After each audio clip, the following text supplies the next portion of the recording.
A Dios, a Él sea la gloria, solo a Él, a Dios y solo a Dios, no a nosotros, sino a su nombre sea la gloria. Él se la merece, en nosotros no hay mérito alguno, porque nosotros le amamos a Él, porque Él nos amó primero. Amén. La canción que hemos cantado ahora, la última, que ha dado una buena introducción al tema de la palabra de hoy. Dice en Romanos, vamos a abrir en Romanos capítulo 8. Romanos capítulo 8, a partir del versículo 18.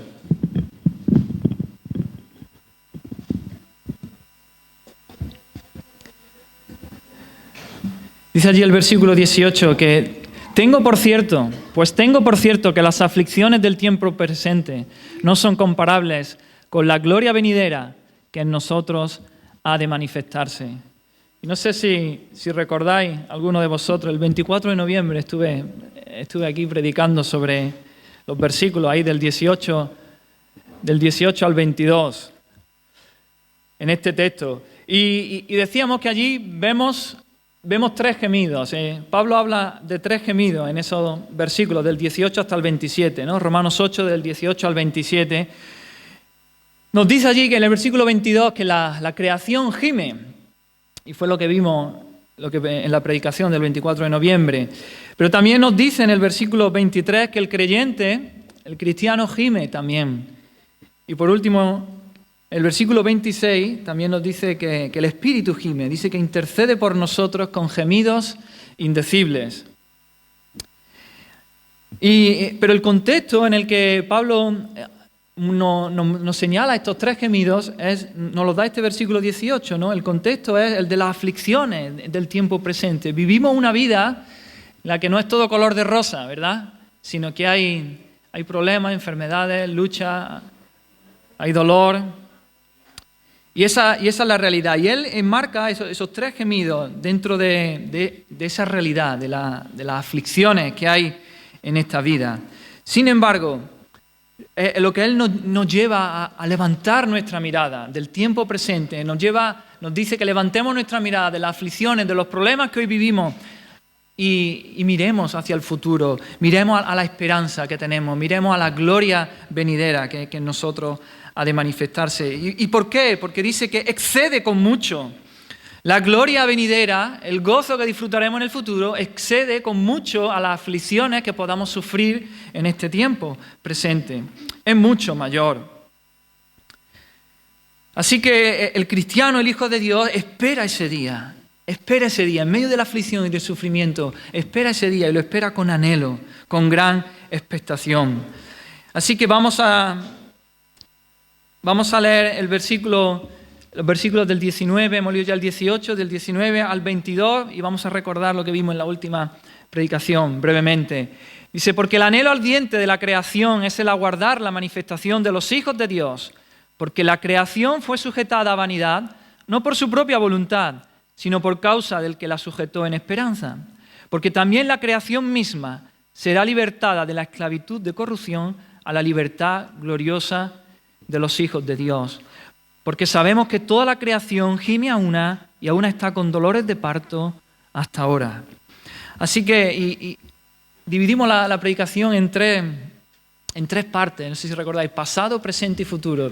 Decíamos tres partes, pasado, presente y futuro. En el pasado, ¿qué nos dice? Que la creación, toda la creación, digamos, subhumana, no racional, las plantas, los animales, las montañas, los ríos, las llanuras, los mares, sol, luna, estrellas, toda la creación fue sujeta a vanidad o a frustración cuando el hombre cayó, cuando Adán y Eva pecaron.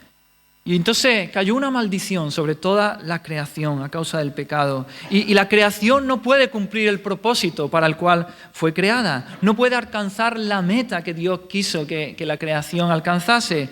Es sin éxito y por eso está frustrada. Dios la creó para ser perfecta, era todo bueno, muy bueno en gran manera, pero ahora no lo puede ser de una manera perfecta como Dios lo planeó, porque hay muerte, hay decaimiento, hay putrefacción, deterioro. Y ahora bien, ¿quién la sujetó? No fue Satanás, no fue el hombre, sino fue Dios el que la sujetó a deterioro, a decaimiento, a frustración, a vanidad.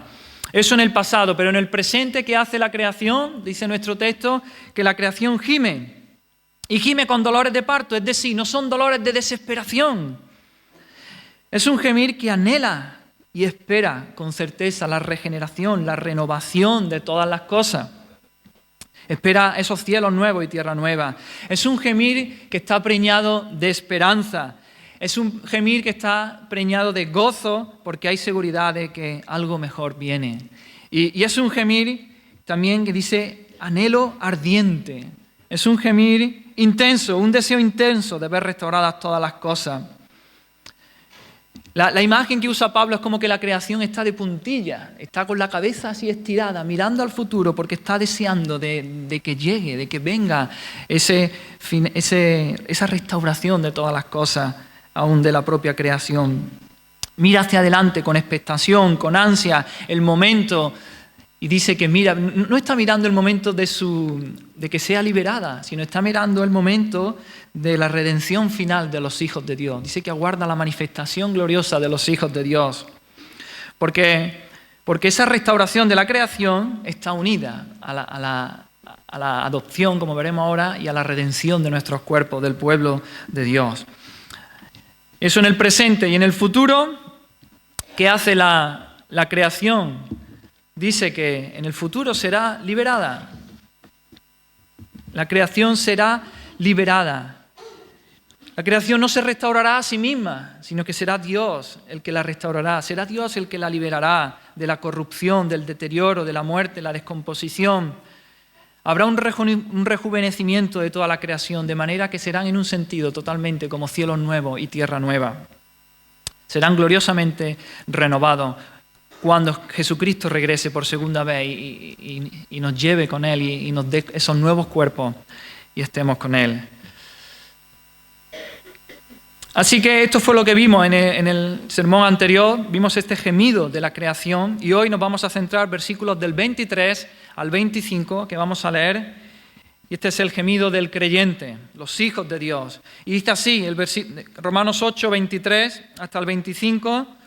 Y no solo ella, es decir, no solo la creación está gimiendo, sino que también nosotros mismos, que tenemos las primicias del Espíritu, nosotros también gemimos dentro de nosotros mismos, esperando la adopción, la redención de nuestro cuerpo.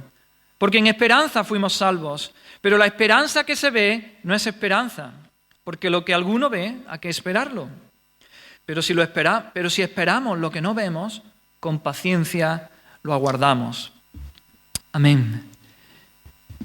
Vamos a orar una vez más, vamos a poner este tiempo en las manos del Señor. Ora tú también, háblale al Señor ahí, di Señor, háblame en esta mañana. Aplica tu palabra ahí a mi corazón. Señor, estamos en tu presencia, Señor. Abrimos tu palabra y queremos que tú nos la enseñes, Señor, que tú traigas luz a nuestras mentes, a nuestro entendimiento para entender bien tu palabra, Señor. Y que tu palabra, Espíritu Santo, tú la apliques a nuestros corazones. Que dé fruto, que caiga en buena tierra, Señor, tu palabra. Llénanos de esperanza, Señor, en el día de hoy, Señor. Llénanos de vigor, de la fuerza que viene, Señor, de tu palabra. Por tu Espíritu Santo, aplicando tu palabra a nuestra vida, Señor. Quita toda ansiedad, Señor. Quita toda depresión, toda desesperación que pueda haber, Señor. Queremos levantar nuestra mirada, Señor, a las realidades eternas, Señor, celestiales. Señor, oramos en el nombre de Jesús. Amén. Así que el creyente gime, ¿verdad? ¿Es tu experiencia esa? ¿Tu realidad en el día a día? El creyente gime. Pero lo primero que dice nuestro texto, dice que nosotros mismos que tenemos las primicias del Espíritu. Las primicias. El creyente tiene al Espíritu Santo morando en él. Y dice aquí que este Espíritu Santo, o sea, el Espíritu Santo morando en nosotros, eso es como unas primicias. ¿A qué se está refiriendo Pablo aquí con este término, primicias? Es un término sacado del Antiguo Testamento. Allí, en el Antiguo Testamento, los judíos, el pueblo de Dios, traía al templo como ofrenda a Dios las primicias. ¿Y qué eran estas primicias? Eran la primera parte de la cosecha. Eran los primeros frutos de esa cosecha. Dios había ordenado que no eran para ellos, sino que eran para Dios. Debían traerlos al templo y ofrecérselas a Dios. Los primeros frutos del grano, del vino, del aceite, aún de la lana, de las ovejas, de la esquila de las ovejas. En Éxodo 23, 19 dice, las primicias de los primeros frutos de tu tierra traerás a la casa de Jehová tu Dios. Y en Deuteronomio 18, 4 dice, las primicias de tu grano, de tu vino y de tu aceite, y las primicias de la lana de tus ovejas le darás. Así que, por una parte, las primicias representan la consagración de toda la cosecha. Dios le da esta orden al pueblo de Israel y le está diciendo, mira, los primeros frutos los vas a consagrar a Dios, ¿no? Lo vas a entregar a Dios, lo vas a separar, lo vas a apartar para Dios. Y eso es una imagen de que no solo esos primeros frutos, sino que toda la cosecha era para Dios en realidad, porque Dios es el que nos las da, todo es suyo, solo que Él nos deja que la usemos para su gloria. Y en esa imagen, pues, había esos primeros frutos que se entregaban a Dios y representaban la consagración de toda la cosecha, del resto de la cosecha. Pero también era una imagen de que esos primeros frutos eran un anticipo del resto de la cosecha. Es decir, al haber esos primeros frutos, eso era una garantía de que algo más venía la cosecha completa. Eso eran solamente unas primicias, pero venía una gran cosecha detrás. Y había una certeza, una seguridad de que eso venía.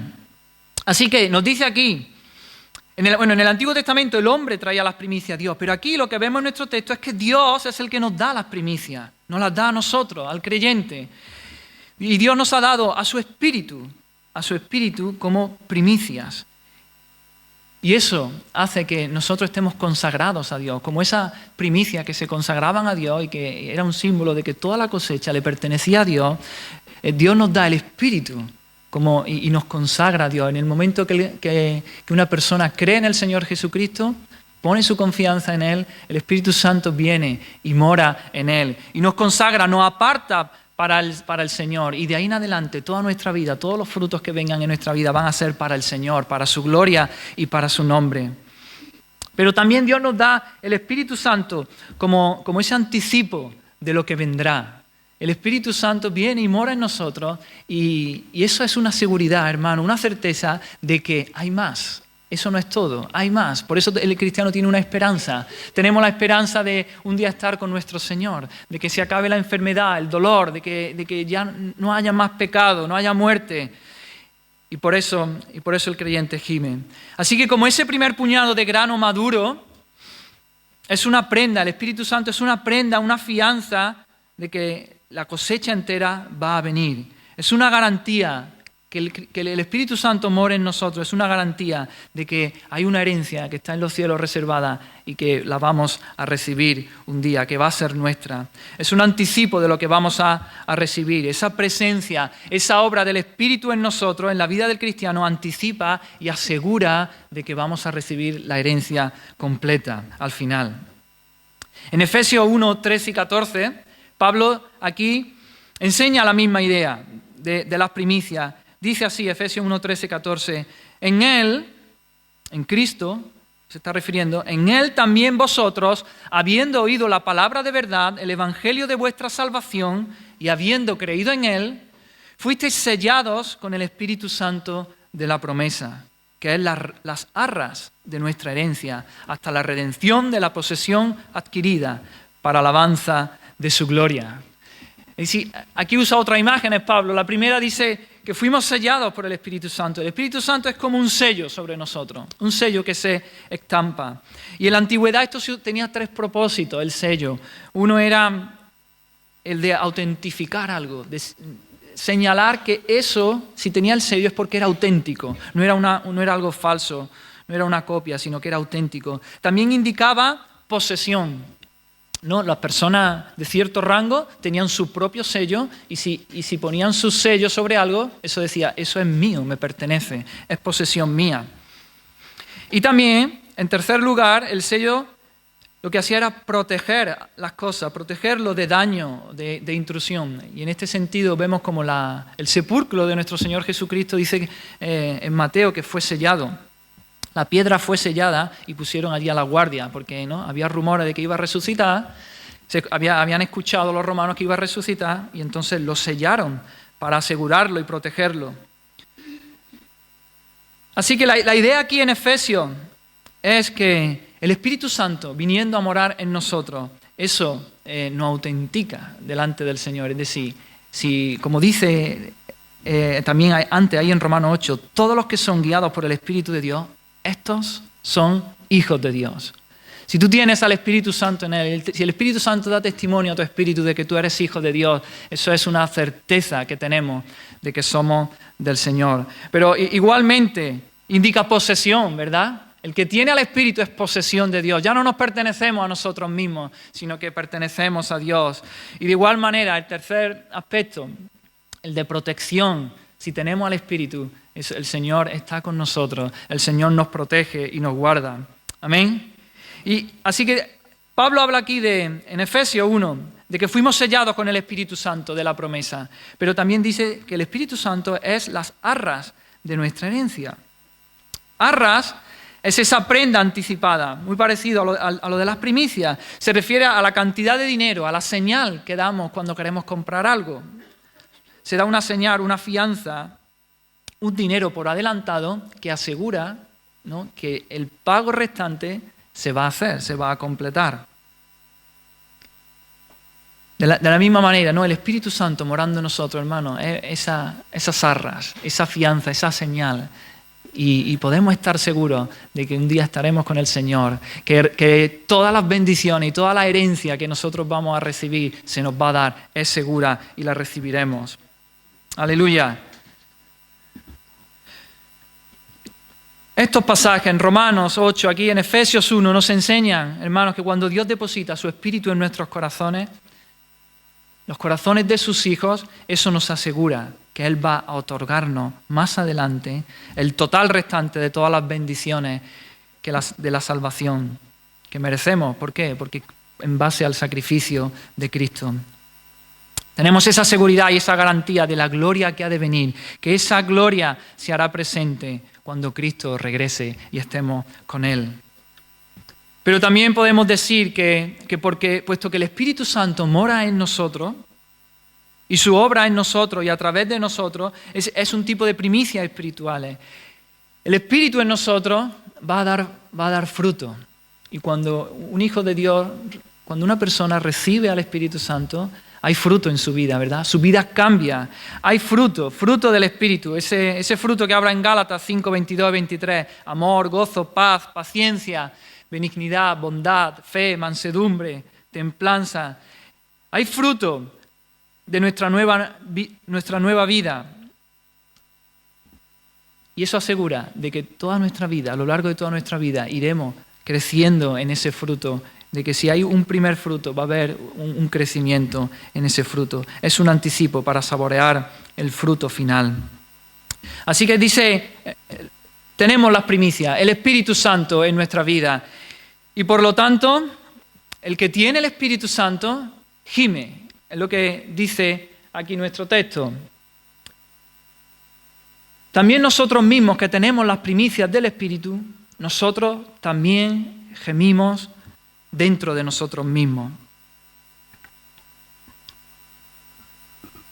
Vimos que en el mensaje anterior la creación gime, ¿verdad? La creación gime porque dice que fue sujetada a vanidad y que lo que espera es la liberación, verse liberada de esas consecuencias del pecado. Y hoy en nuestros versículos dice que el creyente también gime. El creyente gime. La redención de los creyentes ocupa el centro de toda la regeneración cósmica definitiva que Dios va a querer obrar. El ser humano, la creación de hombre y mujer, hemos visto que es el clímax de la creación, ¿verdad? Es el punto culminante de la creación. Y cuando el hombre pecó, toda la creación fue sujetada a vanidad. Pero lo que Dios ha establecido un plan de redención para poder salvar, poder traer de vuelta al hombre a la comunión con Él. Y cuando eso suceda, la creación igualmente será restaurada.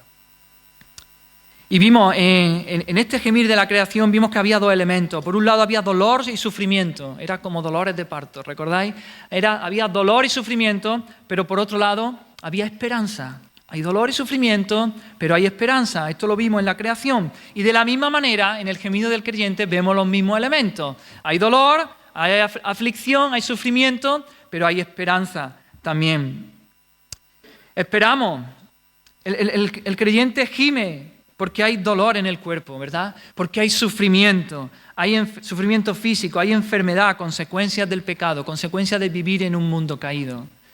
Y esto sí lo hemos experimentado todo, ¿verdad? Cuando estamos enfermos, gemimos, clamamos, porque no fuimos creados para eso.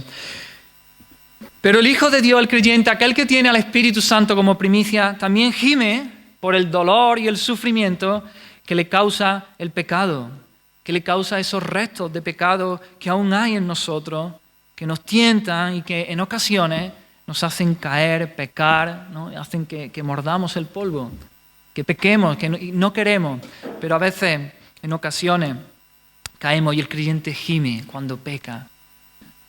El creyente, porque es morada del Espíritu, tiene una sensibilidad espiritual dada por el Espíritu Santo y percibe esos restos de pecado, esas inclinaciones que hay, y esto lo hacen agonizar, lo hacen clamar, lo hacen llorar.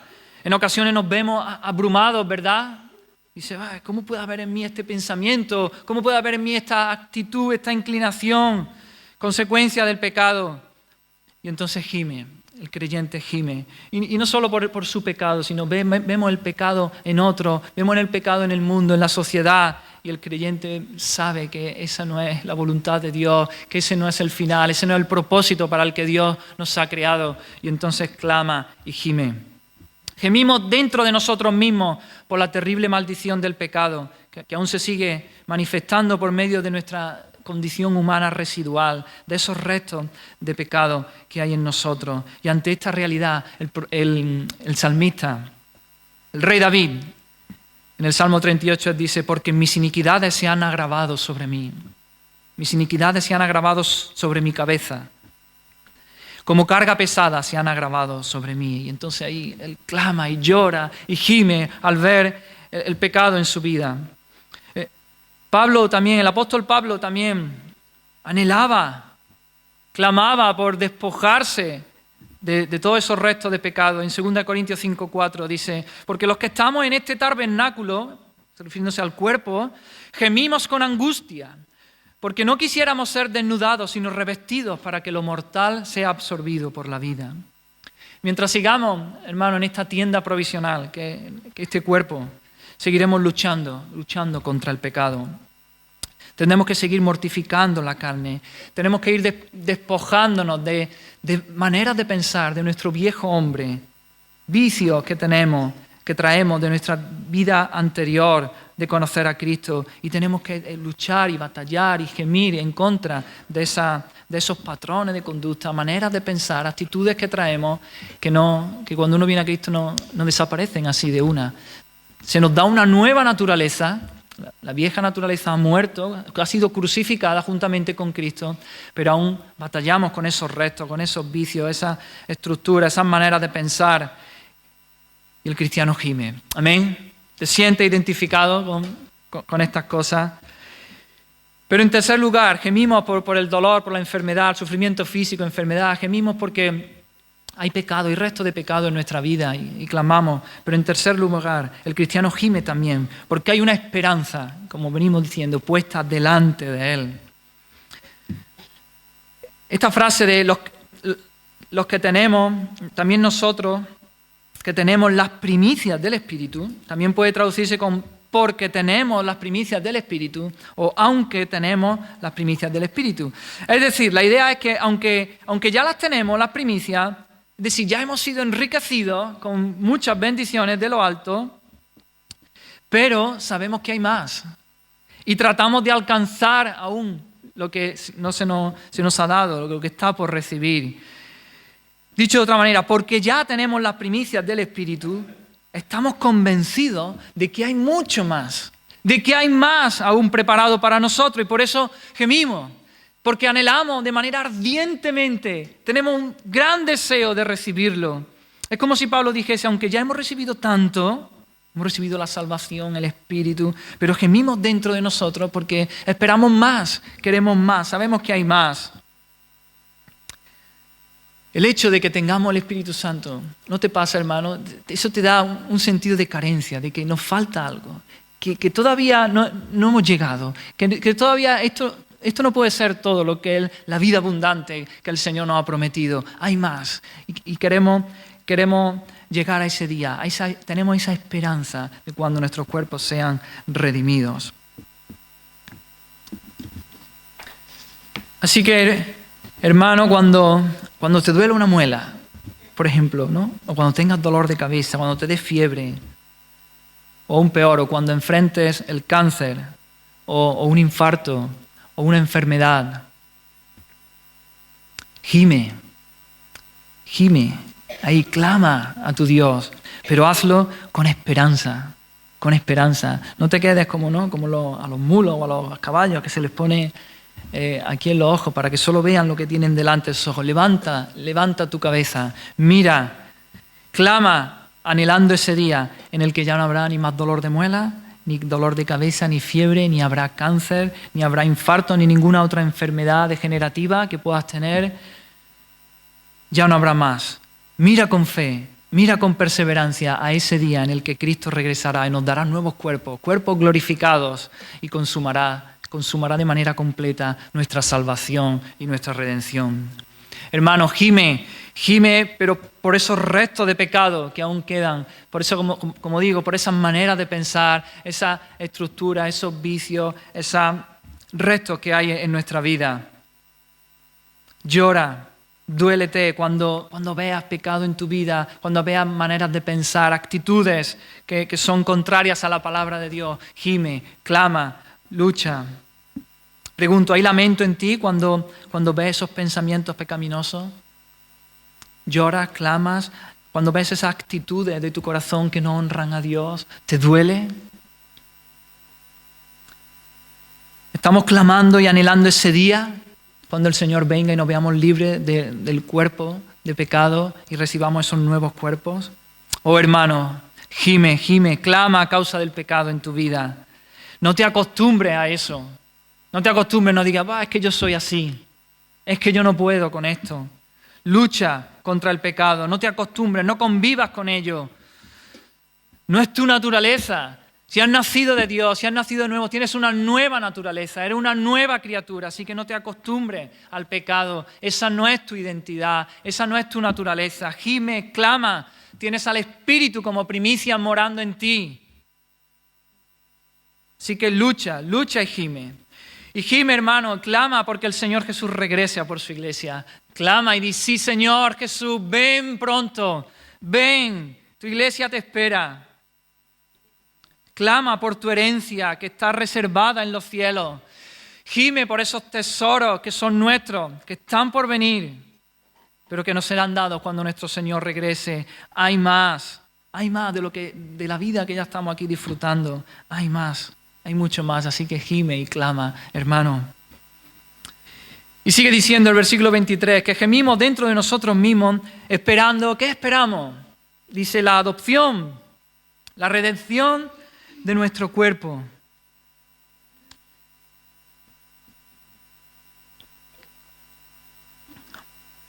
Así que tenemos al Espíritu Santo como primicias. Y es por eso que gemimos. ¿Pero por qué gemimos? Porque esperamos, dice aquí, porque esperamos nuestra adopción, esperamos la redención de nuestro cuerpo. Cuando nos convertimos, cuando nacemos de nuevo, el Espíritu Santo viene y hace morada en nosotros. Y ya tenemos ese anticipo, hemos dicho, ese primer plazo de la gloria que vendrá, de la gloria que gozaremos. Y mientras tanto, nosotros anhelamos la plena realización de esa adopción en la familia de Dios. Sin embargo, si leemos un poquito antes en el capítulo 8, en los versículos 15 y 16, allí se nos dice que el creyente ya ha sido adoptado, que aquellos que han confiado en Cristo para salvación han sido puestos en la familia de Dios. Dice, habéis recibido el espíritu de adopción, versículo 15, por el cual clamamos Abba, Padre. Y el Espíritu mismo da testimonio a nuestro espíritu de que somos hijos de Dios. Sin embargo, aquí en el versículo 23 nos dice que la adopción parece que es un acontecimiento futuro, ¿verdad? Dice, estamos esperando la adopción, la redención de nuestro cuerpo. ¿Qué pasa aquí? Pablo cae en una contradicción. Dice, en ninguna manera, podríamos decir, ¿no? Como él dice en Romanos continuamente, en ninguna manera. Aquí entramos en lo que los teólogos han llamado el ya, pero todavía no. Entre lo que Dios ya ha hecho por el creyente y lo que aún está por hacer. Porque la adopción como hijos, que allí se nos dice, versículos 15 y 16, que ya la poseemos, está aquí ligada con la redención de nuestro cuerpo, que ese es el objeto de nuestra esperanza y de nuestra expectativa. Y hay una realidad, ya somos hijos de Dios. Ya somos hijos de Dios, pero nuestra condición de hijos aún no ha sido manifestada completa y totalmente. Hemos sido adoptados, pero nuestra adopción será públicamente proclamada cuando el Señor regrese y recibamos nuestros nuevos cuerpos glorificados. Es decir, la transformación de nuestros cuerpos, cuando Cristo regrese y transforme nuestros cuerpos, ahí se completará, se consumará finalmente la adopción como hijos. Ya somos hijos, pero no se ha manifestado, no se ha completado hasta que Cristo regrese y estemos con Él y nos dé esos nuevos cuerpos. Será ese día cuando esto corruptible se haya vestido de incorrupción, cuando esto mortal se haya vestido de inmortalidad. Será cuando se cumpla la palabra que está escrita, sorbida es la muerte en victoria. Recibiremos nuevos cuerpos glorificados. Y vemos aquí que la Escritura no enseña que en la gloria venidera seremos solo espíritu, sino que tendremos espíritu y cuerpo. Aquí en esta vida tenemos espíritu y cuerpo, pero caído, y en la gloria tendremos espíritu y cuerpo también. Así que los creyentes gemimos por esa profunda tristeza de la situación actual en la que vivimos y aguardamos la adopción, aguardamos ese día en el cuando recibiremos nuevos cuerpos.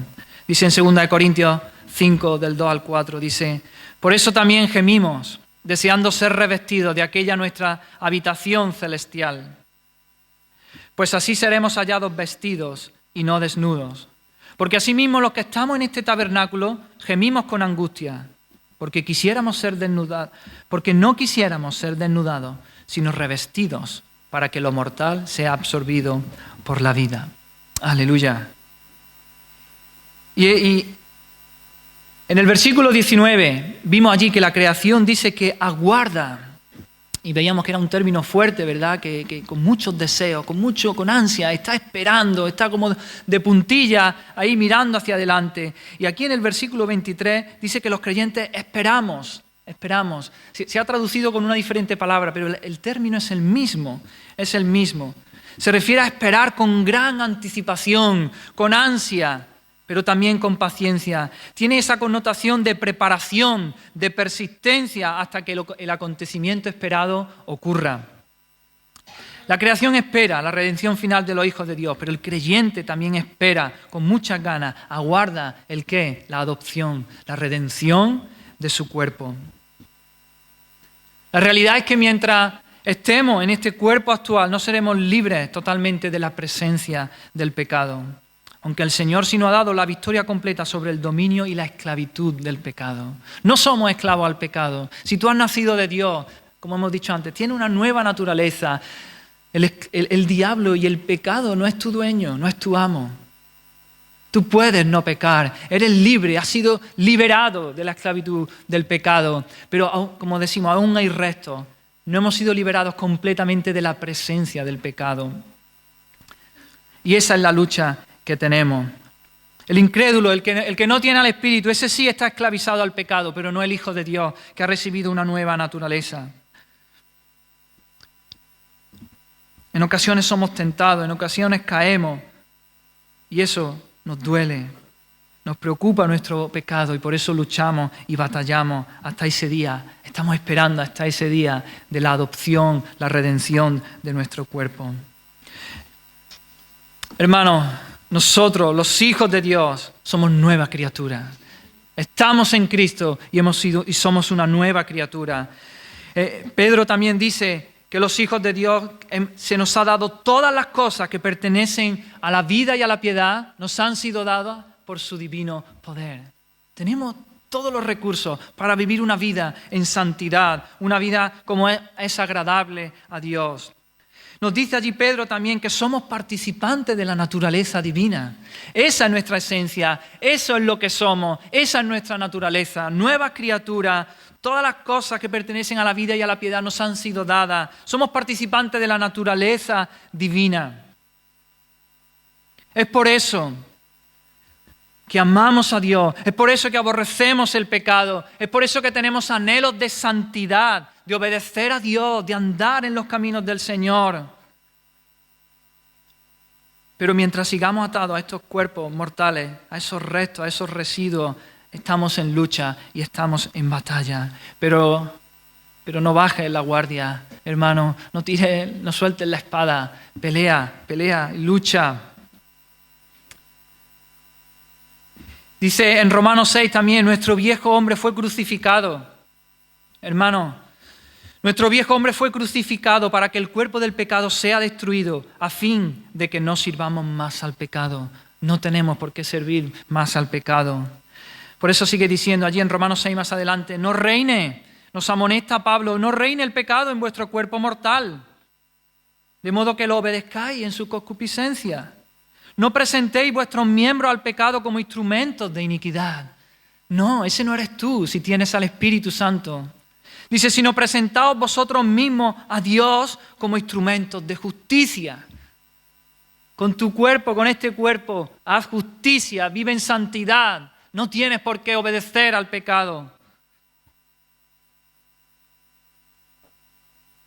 ¿Y cómo será?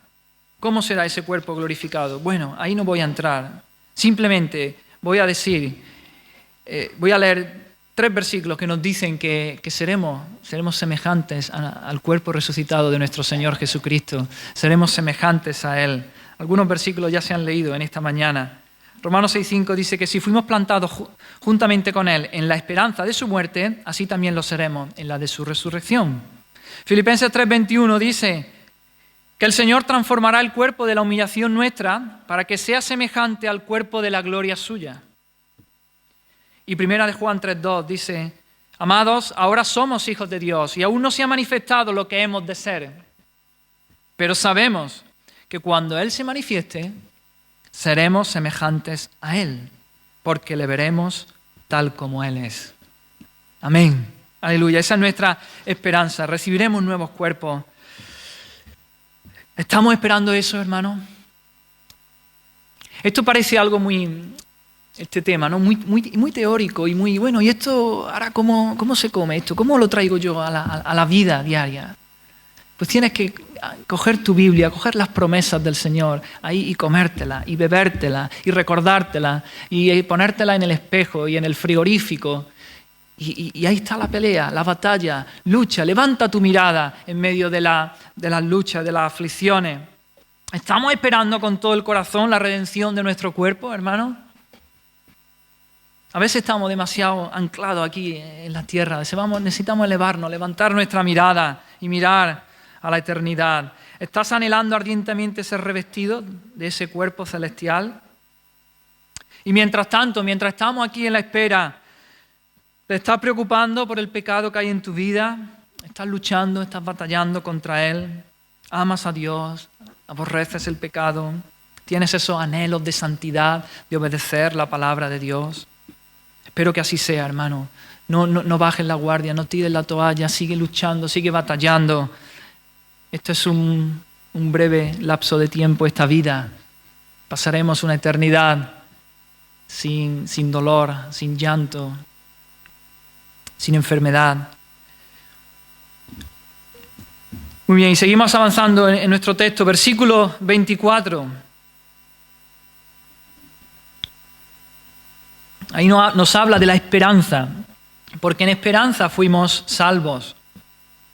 Pero la esperanza que se ve no es esperanza, porque lo que alguno ve, ¿a qué esperarlo? Aquí nos habla de la esperanza cristiana. Eso debe movernos, debe ser uno de los motores de nuestra vida cristiana. La esperanza que tenemos por delante, que está por venir. La verdad resplandeciente que iluminaba la vida para Pablo era que la situación humana no es desesperada. No es desesperada. Pablo no era un pesimista.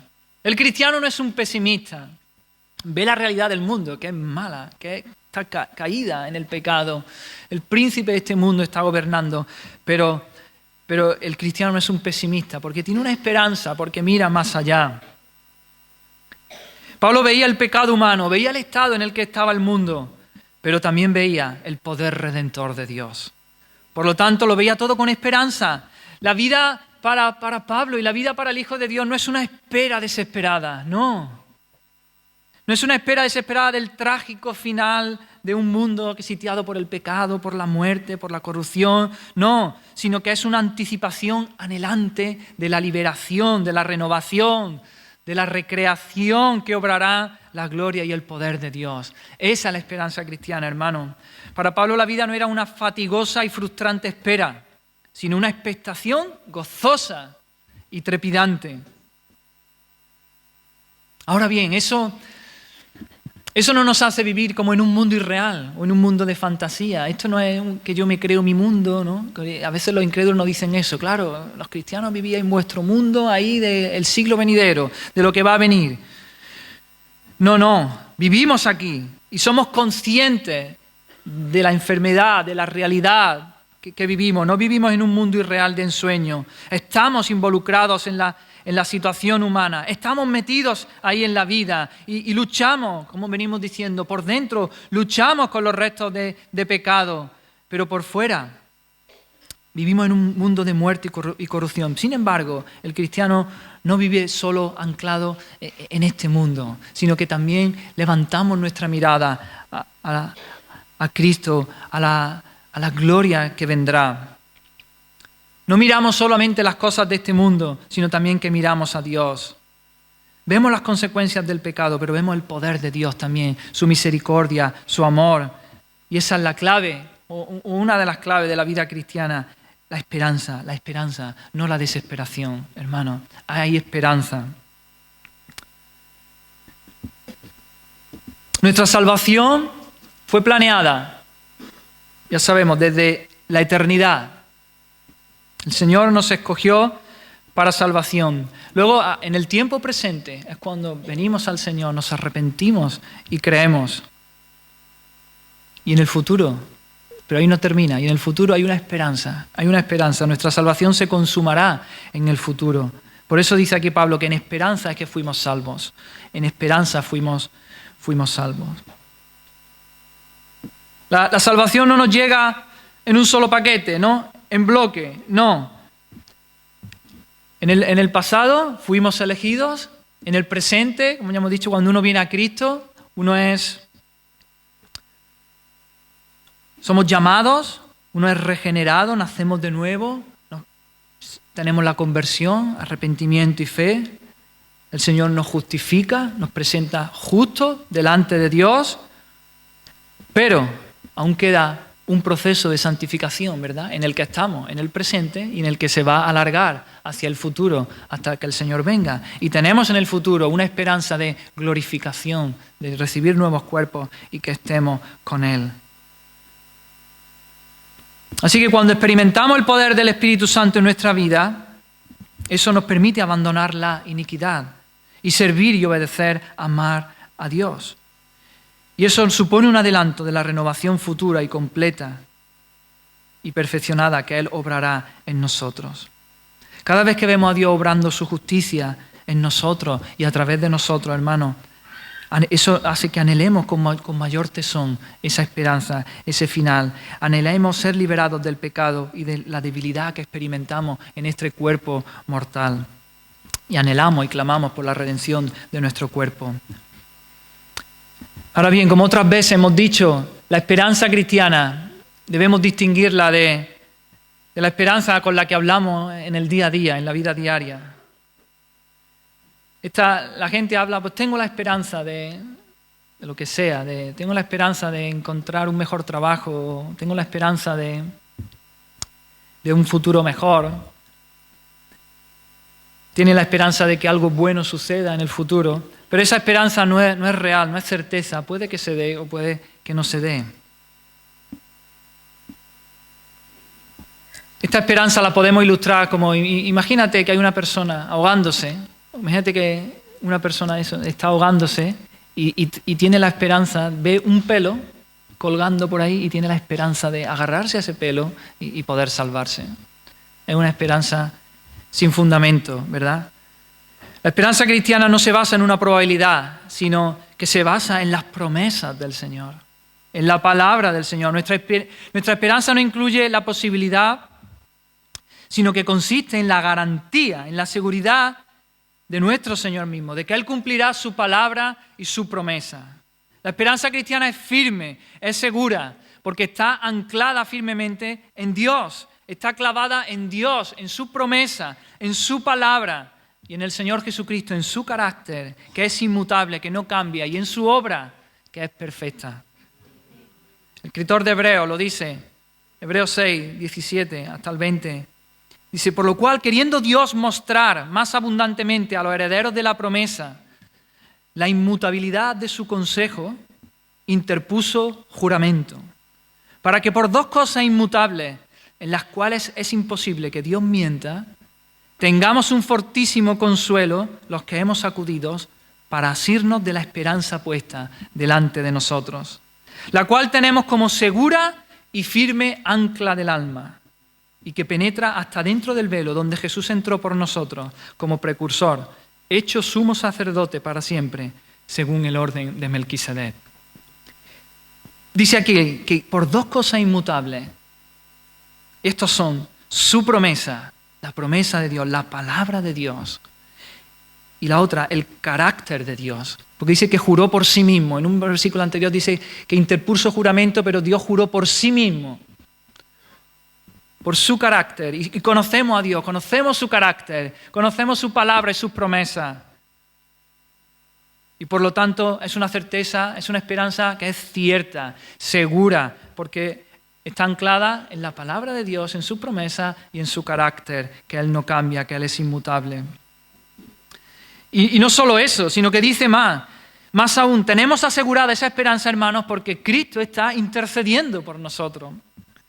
Como sumo sacerdote eterno, y Él la mantiene a salvo dentro del santuario celestial, dice que Cristo penetró dentro del velo, Jesús, allí como precursor, hecho sumo sacerdote para siempre. Él está allí intercediendo y eso nos da una certeza, una seguridad de que eso sí o sí se va a cumplir.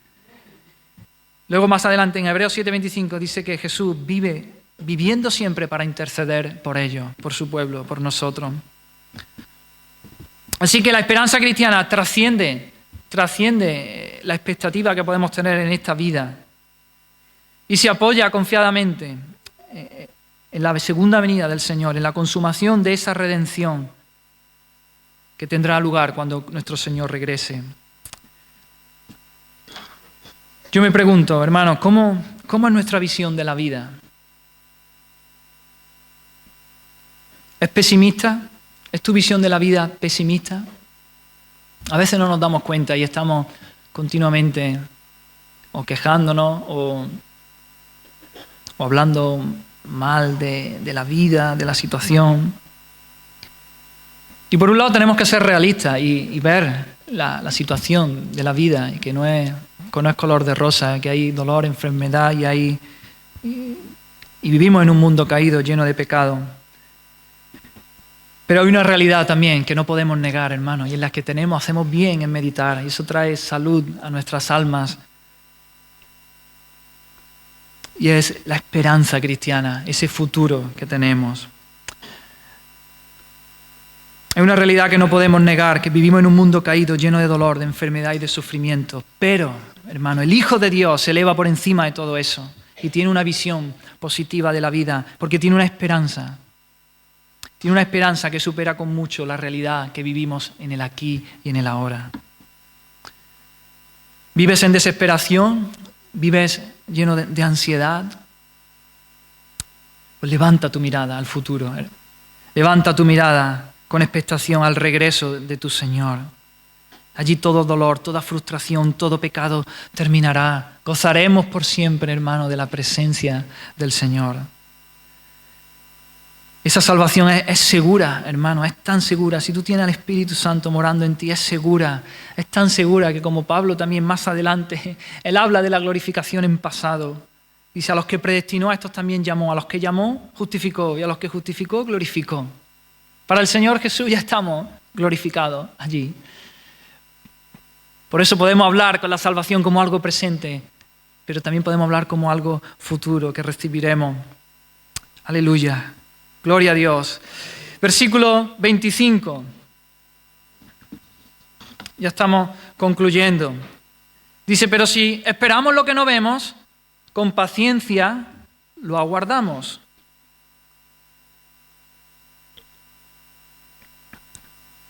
Dice, con paciencia lo aguardamos. El creyente está esperando algo que no ve, que todavía no estamos experimentando. Pero esta espera de algo que no vemos nos lleva a aguardarlo ansiosamente. Dice, aquí vuelvo a usar la misma palabra, el apóstol Pablo. Dice, con paciencia lo aguardamos. Vemos que la creación aguarda el día de la manifestación de los hijos de Dios. El creyente está aguardando, esperando el día de la adopción, la redención de nuestros cuerpos. Y dice que con paciencia, aquí ahora nuevamente, versículo 25, con paciencia lo aguardamos. De una manera, con muchas ganas, ansiosamente aguardamos ese día. Y aquí la palabra que se traduce por paciencia, quizá nos puede llevar un poco a confusión.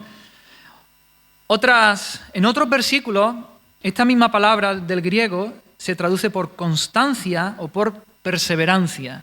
Y estas palabras nos dan una mejor idea, yo creo, de lo que Pablo quiere decir aquí. La esperanza del creyente es expectante y es perseverante, aun cuando las circunstancias no alienten la esperanza.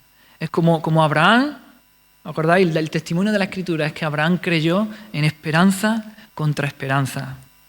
Así que no se trata, la esperanza cristiana, esta paciencia que se nos dice aquí, con paciencia lo aguardamos, no se trata de, aguantar todo lo que venga aquí, como aguantar chaparrón, ¿no? Que decimos nosotros. No consiste en, esto es lo que hay y aquí esperar que pase, ¿no? Y aguantar de manera pasiva, aguantar todo lo que venga. No, esa no es la manera de esperar esa esperanza, valga la redundancia, esa esperanza cristiana que tenemos, sino es una acción activa en la que trabajamos, es perseverar, es ser constante en la esperanza, hermano. Y a veces eso se nos olvida. Vivimos, nos metemos en el día a día, en los trabajos, las bullas, las prisas, y no nos paramos a meditar con constancia, con perseverancia en esa esperanza. Esta paciencia o constancia o perseverancia es una virtud que implica fuerza, empuje, lucha, seguir adelante. No es aguantar todo lo que venga, no. Conlleva la idea de resistencia, de ser perseverante. Es fuerte, no se debilita, sino que persevera, que se mantiene constante. Y Pablo elogió a los tesalonicenses por esto.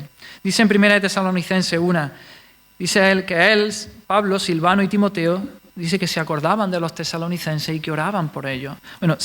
Se acordaban y oraban por ellos sin cesar delante de Dios y Padre nuestro, dice, de la obra de vuestra fe, del trabajo de vuestro amor y de vuestra constancia en la esperanza en nuestro Señor Jesucristo. Era una característica de los tesalonicenses, hermano. No solamente, ¿no?, dice una fe que obraba, un amor que trabajaba, sino una esperanza que era constante, era perseverante. Y era una característica de los tesalonicenses. Y allí Pablo, junto con Silvano y Timoteo, alaban esa actitud de los tesalonicenses. Una vez más, hermano, te quiero animar a que vivas una vida en esperanza, a que traigas a tu memoria la segunda venida del Señor, que traigas a memoria el día en que recibiremos nuevos cuerpos glorificados, que todo dolor se acabará, que no habrá más presencia del pecado allí. Levantemos nuestra mirada por encima de las circunstancias que hay alrededor y cojamos la palabra y nos llenemos de ella, nos alimentemos para que nuestra esperanza crezca, nuestra esperanza arda con fuerza. Esperemos la segunda venida del Señor no de una manera pasiva, sino de una manera activa, luchando, batallando, con fuerza, empujando, avanzando hacia adelante. Y para eso, fundamental, la palabra del Señor. Medita en la palabra del Señor, memorízala, coge las promesas del Señor ahí, en base a la situación que tú estés viviendo, en base a tu problema, a tu dificultad, a tu lucha con el pecado. Coge ahí las promesas del Señor, la palabra del Señor y memorízala y medítala y repítela y lucha y pelea y espera al Señor con paciencia, con constancia, con perseverancia. Amén.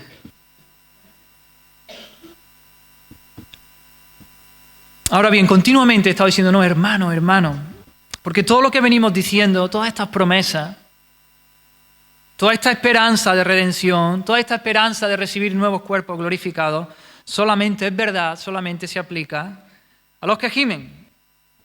Y los que gimen son los que tienen las primicias del Espíritu.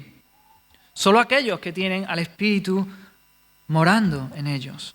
Solamente esos pueden tener esa esperanza en medio de las aflicciones. Recordemos, porque ese es el contexto, versículo 18. Tenemos por cierto que las aflicciones del tiempo presente no son comparables con la gloria venidera que en nosotros ha de manifestarse. Entonces hay consuelo y hay esperanza en medio de las aflicciones, pero esto es solo para los que tienen al Espíritu morando en ellos. Entonces yo pregunto, ¿tienes al Espíritu? ¿Has recibido ese espíritu de adopción por el cual puedes clamar Abba Padre?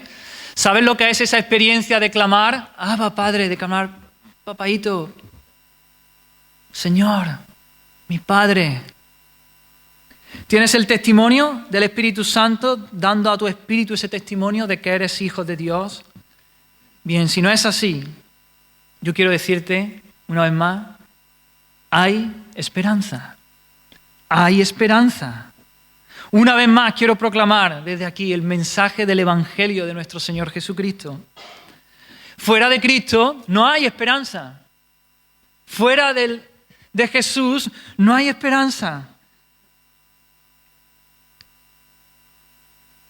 No te puedes aplicar todas estas promesas de las que venimos hablando, pero hay esperanza. Hay esperanza porque aun cuando el hombre le ha dado la espalda a Dios, aun cuando vivimos ajenos a Dios, aun cuando vivimos sin tener en cuenta a Dios,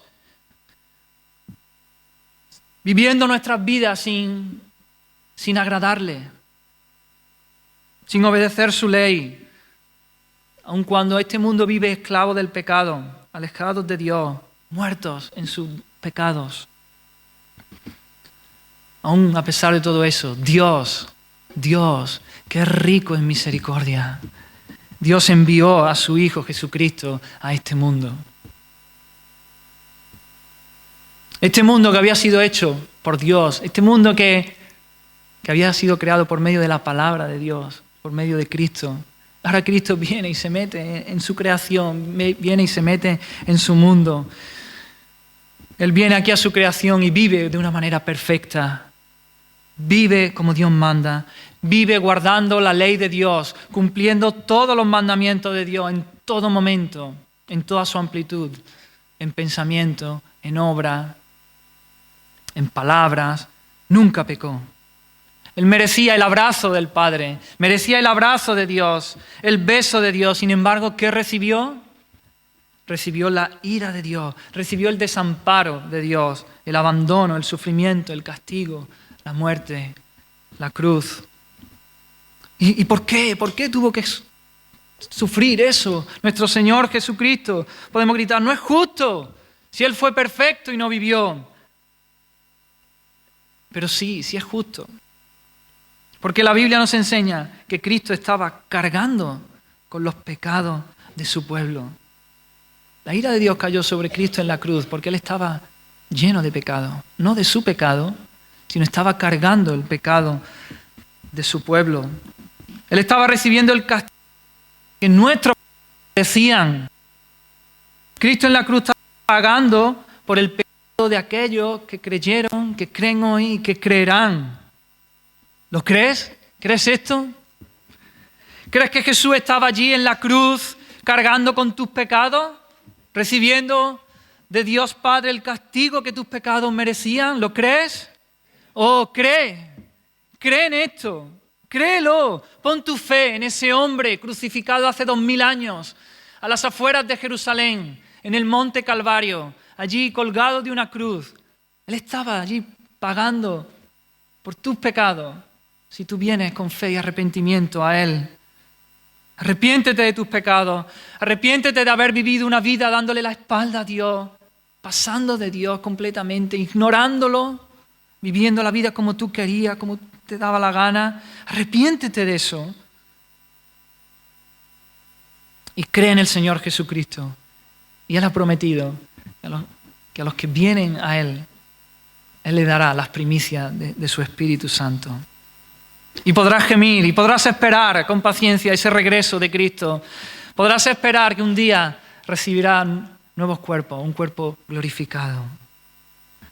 Oh hermano, y si tú ya tienes al Espíritu, si tú ya tienes al Espíritu de Dios que sí clama dentro de ti por ese regreso de Cristo, que clama por esa redención del cuerpo, de tu cuerpo, te digo hermano, ánimo, vamos adelante, persevera.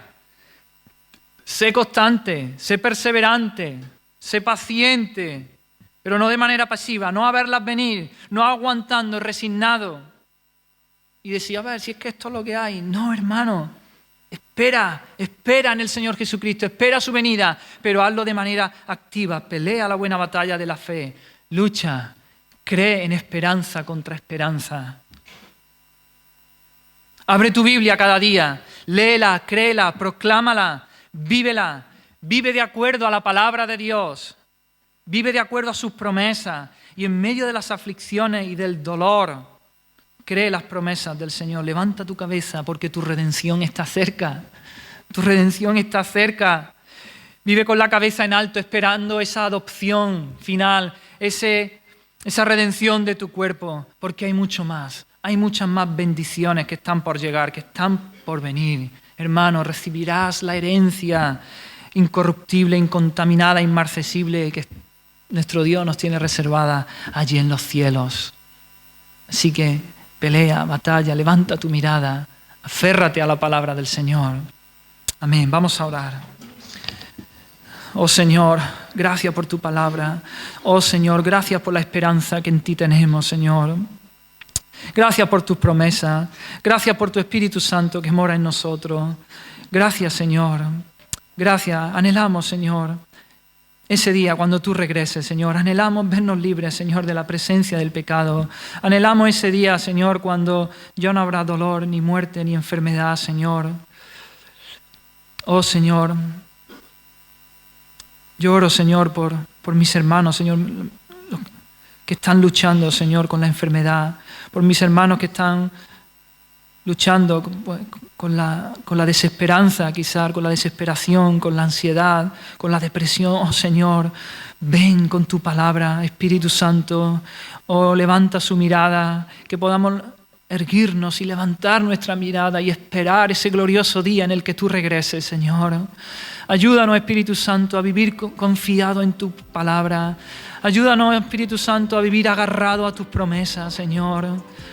Oh, Señor, recuérdanos tus promesas, tráelas a la mente, aplícalas a nuestro corazón, Señor, que ardan en nuestro corazón, que puedan arder y que traiga ese gozo que solamente tú puedes dar, Señor. Ese gozo, esa esperanza que solo viene de ti, Señor. Oh, Señor, hazlo en nuestras vidas, Señor. Hazlo, Señor. Y oramos, Señor, confiado en el sacrificio de Cristo, porque Cristo ya murió allí en la cruz y pagó.